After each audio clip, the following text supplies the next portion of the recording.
They say your mind is your own.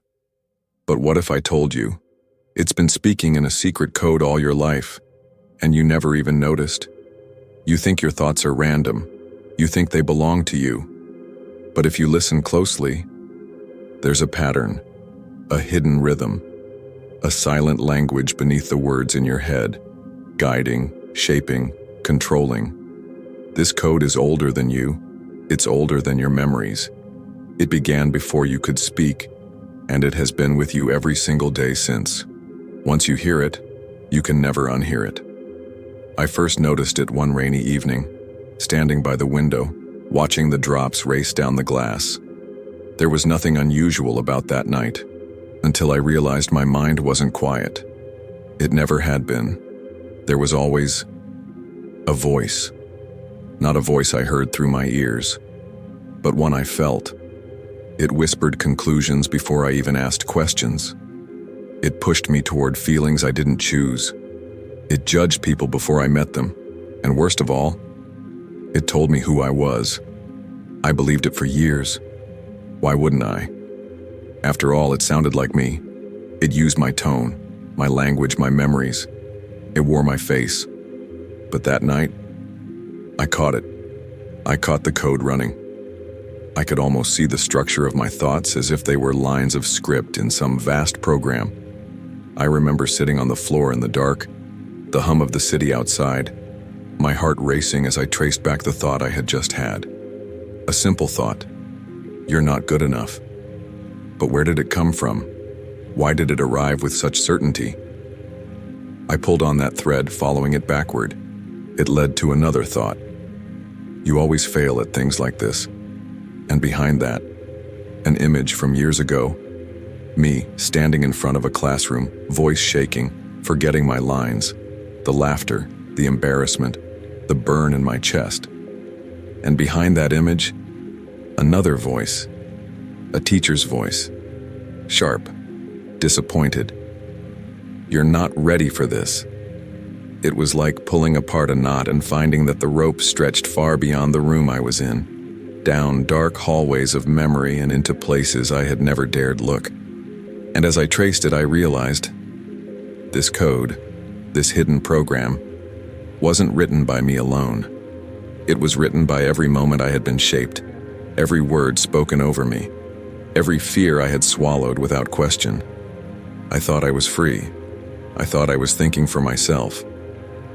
But I was living inside a script I didn't write. Days turned into weeks, and I started to notice the code everywhere. In the way I hesitated to try new things, in the way I reacted to certain people, in the way I predicted failure before I even began. It wasn't just me. It was everyone. Friends, strangers on the train. They moved, spoke, and even loved according to invisible instructions they couldn't see. And the strangest part? Once you start noticing, the world begins to look unreal. Like a stage where everyone is following lines written long before they ever set foot here. We are all actors in a play we didn't audition for. I became obsessed with finding the origins of this code. Was it biology? Was it psychology? Was it some ancient survival mechanism still echoing through our nervous system? I began keeping a notebook, recording every thought that felt automatic. I'd write down the thought, then ask, whose voice is this? Sometimes I could trace it to a family member, sometimes to an old teacher, sometimes to a long-forgotten incident that had planted a seed in my mind and let it grow unchecked for years. But then, there were thoughts I couldn't trace, thoughts that seemed to come from nowhere, or maybe everywhere. They had no clear source, no origin in memory. They felt ancient, primal, like echoes of something humanity had been thinking for centuries, and it was in those thoughts that I began to feel watched, not by a person, not even by something I could describe, but by the code itself. It didn't like being seen. Every time I caught it, every time I slowed down enough to notice its patterns, it would change shape, subtle, shifting into something that felt like me again, trying to slip back into the shadows. But I wasn't going to let it win. Not now. Not after I had glimpsed the truth. Because once you see the code, you realize something incredible. It doesn't just control you. It can be rewritten. I didn't know where to start. How do you rewrite something you can't see? How do you fight an enemy that wears your own face? I started small. I chose a single thought, one that had been there for years like a splinter I could never pull out. It said, "You're not the kind of person who can change." I decided to watch it, not fight it, not replace it with something positive. Just watch. The next morning it showed up again. When I looked in the mirror, when I thought about trying something new, when I reached for my phone instead of my notebook. Every time it appeared, I paused. I said quietly, "I see you." Something strange happened. The more I noticed it, the weaker it felt. It was like shining a light on a shadow and realizing the shadow had no real shape. It was just an absence of light. But then, the code got smarter. It started using emotions instead of words. A wave of shame. A sudden drop in energy. A flash of doubt that didn't come from anywhere. That's when I realized the code didn't live only in my thoughts. It lived in my body. In the way my chest tightened before I spoke up. In the way my stomach twisted before I took a risk. In the way my shoulders hunched without me noticing, as if I was trying to make myself smaller. It had been there so long, I thought these reactions were me. They weren't. They were responses written into me before I knew how to choose.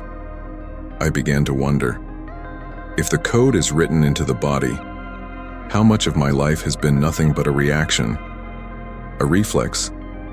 How much of who I am is just a loop I've been running since childhood? I tested it. The next time I felt that familiar hesitation, I did the opposite. When my body told me to stay silent, I spoke. When it told me to turn away, I leaned in. When it told me to avoid, I moved closer, and something cracked.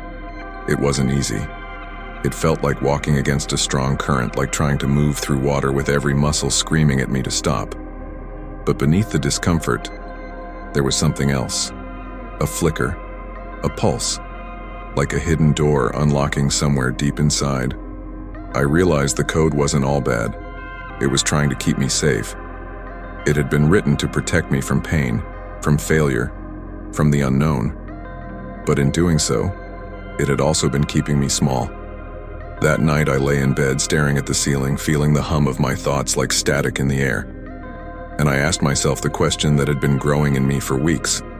If my mind is running on a code I didn't choose, who would I be without it? No answer came, only silence. But in that silence, I felt something shift. It was like standing at the edge of a vast forest in the dark, knowing there was a path in there somewhere, but having no map. The next day I went walking, no phone, no music, no distractions.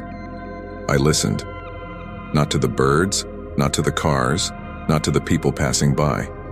I listened to the spaces between my thoughts, and that's when I heard it. A faint hum, a vibration, deep and steady, like the sound the earth might make if you could press your ear to it. It wasn't a word, it wasn't an image, it was more like a presence. And somehow, I knew. This was the source, the raw signal beneath every thought, every emotion, every reflex. It was the operating system of my mind. I didn't know how, but I understood something.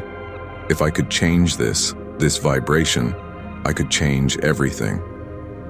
But the moment I realized that, it slipped away.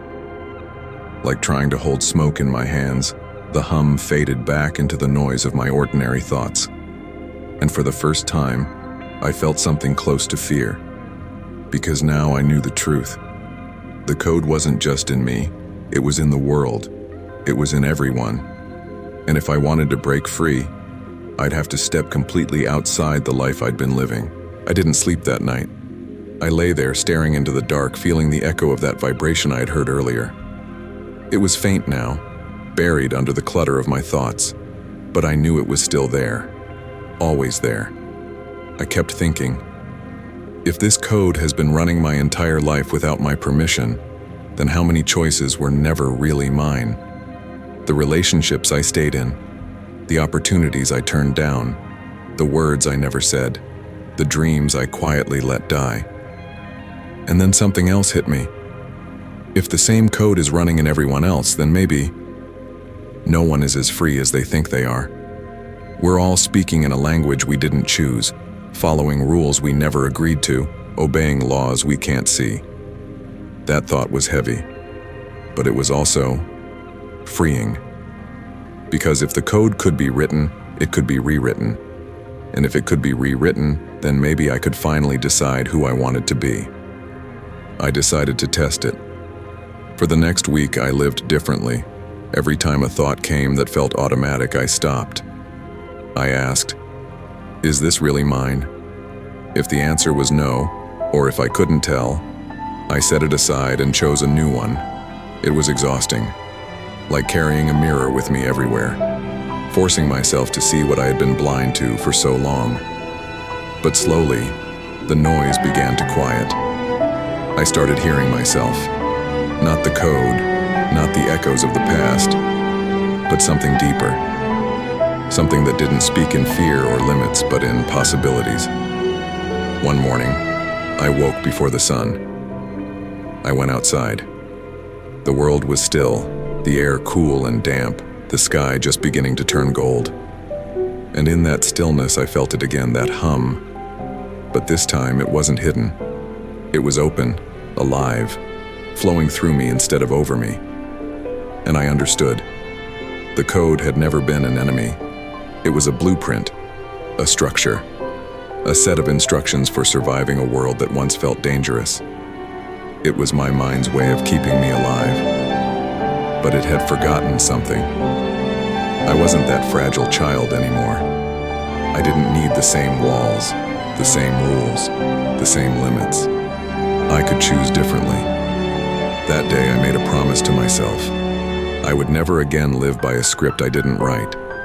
I would question every pattern, every thought, every automatic reaction until I could stand in the quiet and know, this is me, not the code. Me. And maybe that's the real secret. The code isn't here to imprison you. It's here to be understood, to be mastered. Once you see it for what it is, you can shape it, bend it, rebuild it into something that serves you. Now, when I look at people, I see the patterns in them too. I see the hesitation before they speak, the way their eyes drop when they doubt themselves, the way they smile politely when they want to say no. And I wonder, if they knew about the code, would they rewrite it? Would they risk stepping into the unknown just to hear their own true voice for the first time? I can't answer that for them, but I can for me. So I keep walking. I keep listening to the spaces between my thoughts. I keep tuning into that hum, letting it remind me that the code isn't my master, it's my creation. And if you're hearing this, maybe now, it's yours to rewrite too.